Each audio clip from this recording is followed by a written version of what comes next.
Titans return week 2. This being the Decepticon week. But we're still starting off with Wheelie because there are no Legends class Decepticons released yet. Are you really shocked that, let's be honest, if any Autobot's going to be put into the Decepticon week, it might as well be Wheelie, right? The little guy's evil enough for that, at least as far as fans are concerned. But no, I wanted to talk about this toy because it's a little bit of a departure from everything else that Titans Returns Legends are actually doing. So we're going to take a look at him. As you can see, he is very much the animation model for his car. He is a very sleek little futuristic buggy or cruiser type vehicle. Very sleek, very round and bubbly. Very much the Kid Appeal character. We're trying to make a Volkswagen Beetle look like a futuristic alien car. Because we're apparently trying to replace Bumblebee and make a new marketable character for kids. We didn't succeed. As you can see on this figure, he has two different shades of orange going on, though this one I would actually classify closer to like a marigold yellow. It's a subdued shade of yellow. There's nary a hint of red in there, not enough for me to consider it a shade of orange, which does make him look fairly different from what I would expect out of a Wheelie. You know, a two-tone orange look is fine, but this isn't orange. So it's a pretty stark contrast when you look at it. Also a little bit different is the cockpit section, where you'd expect gray, and for some reason the front part of this has all been painted in silver, and the canopy itself is painted in black. Of course, it does have the Autobot logo right there on top. So it's a little bit strange, and you can see he does use gray plastic. But apparently, I guess like they want all the. I understand. Like if they've got a cockpit for a Titan Master, they want them to be translucent. I don't understand why it couldn't just be like a smoky or milky kind of white plastic and give you a little bit closer of a look. Though the wheels being translucent black as well is probably an indicator that it's just all on one mold spur and they just wanted to keep it looking that way. They wanted to make sure the wheels were black, I guess. But yeah, for that part, it's a little bit strange. You do have a little bit more silver on the front as well as the sides, so you do have the grille as well as some vents that have been painted in properly, and tail lights. Tail lights actually get skipped even on some deluxes sometimes, and aside from a little bit of orange paint, there is some red in there as well, so good on you. There's actual detail here. Now, the main feature of this guy is the fact that, yes, he does have a cockpit. Despite his little legend size, you can open up the canopy as well as the back end, and you will see a little seat for a Titan Master character. I do like that he has this level of playability to him, so he can interact with the gimmick of the line without really compromising him in any major way. Or then again, maybe it did. So in order to get this gap, he has some really funky engineering. As you can see, mine doesn't quite close up all the way. He looks quite a bit gappy.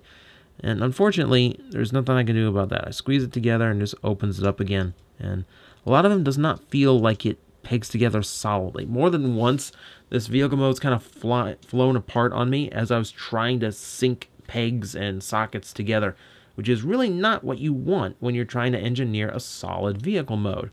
He does not feel solid. Like, that hollow gap for the seat really does make him feel very hollow and does make a lot of the connections feel kind of insecure. And nothing quite wants to tab together here. You can see gap, gap.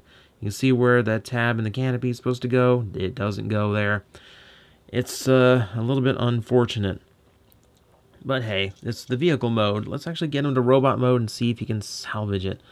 So, going to open up this and very kind of carefully separate things. You can see it you can see how little like actually holds this vehicle together. It's just these little pegs and these these sockets right here. If these slots don't tab in, the vehicle mode is not going to be solid, and unfortunately, at least on my copy of the toy, it does not form up solidly at all. So we're going to rotate that out to form the arms.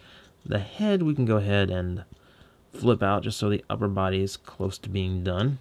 I'm going to fold that back down because all this is going to accordion up, if I can actually keep it on camera, accordion up and then lock into place there. The legs themselves, pretty standard engineering style. Sides flip out, and the front end flips up to become the knee guards. And let's do it again on this side. 1, 2, 3. All that clipped into place. And then I'm going to rotate all this around. Which is a little bit of clicking because I probably did something in the wrong order. Oh well, too late now. And with that done, we have Wheelie in his full robot mode. I'll set him down for you to see in all of his rhyming glory. This is where you kind of get to see a little bit strange with the two color thing, because now all the orange is now in his lower half and all the yellow is in his upper half, which makes him look like he's wearing a slightly different shade of pants. It does make for a wee bit strange aesthetic for Wheelie, who is typically in other depictions, two-tone orange, but definitely more consistent in coloration than we do see here. It's a wee bit strange, I will admit, but hey, they're going for something new, I guess. Let's go ahead and take a look at the head, and it's pretty much what you would expect. It looks like Wheelie. He looks like he's wearing some kind of baseball cap style hat with a tall crown on it, and he's looking very young. And honestly, like, one thing about him, he does not really I expected some kind of smile or smirk on him because he is a much more mischievous character than, say, Bumblebee. But he's looking actually quite stern here, very serious, which is not what I get from Wheelie in any way. I think of him more as a trickster, as as someone who gets into hijinks, and I'm not really getting that from the head sculpt, unfortunately. So yeah, as you can see here, he does carry to the animation model fairly well. He does a really good job. I love how everything collapses together to create something that definitely looks like that his chest in G1. This is where I really wish the canopy had been some kind of gray or milky white color, because seeing him in the black chest really is kind of throwing me off a little bit. We can see where all the paint apps have gone now. There's a bunch more silver on the pelvis as well as the knees, and a little bit of new detail in the legs that we didn't see anything of in the robot mode, completely hidden by the sides of the car. That's nice. I do like that section of the car folds away and hides some of the wheels. That's a little bit of nice cleaning to a toy this size. It typically wouldn't get that. And other than that, he does have a good, kind of a good layout of colors. Of course, the weird non-mix of the two shades of orange, the yellow and the orange, I should say, is throwing me off a little bit. But other than that, not bad. Kind of is the same thing as same color scheme as Sentinel Prime in a weird way.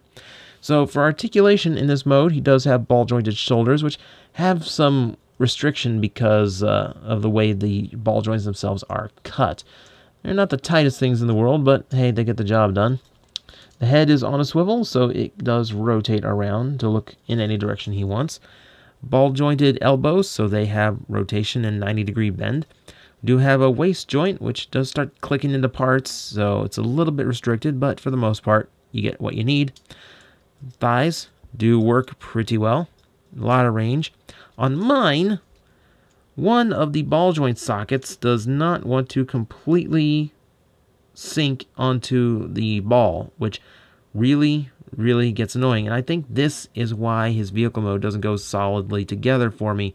You can see it's offset, and it really doesn't want to go in all the way. I can't tell if it's the ball being mismolded or if it's the socket itself having some kind of issue. That's really kind of a downside. It pops off way too easy. And then he has ball joints in the knees as well, which again feel a little bit loose, but does have a good range of motion as well as a 90-degree bend to it. So articulation-wise, he does fine, but I really would like the joint tolerances to be a little bit better, and the shoulders themselves kind of restricted. But other than that, he doesn't do a terribly bad job. Now, this review all comes with a caveat of your mileage may vary. This is one of those toys where it feels like if the QC was properly handled, if you got lucky on joint tolerances and whatnot, I'm discovering a new problem with him right now. He doesn't have heels. His heel spurs here are not that great, and he doesn't have much because of the shape of the legs here. He does not have like that flat inner foot that keeps him balanced in some poses. So unfortunately, I'm not going to be able to like action pose him to end this off. I'll just let him stand up like that.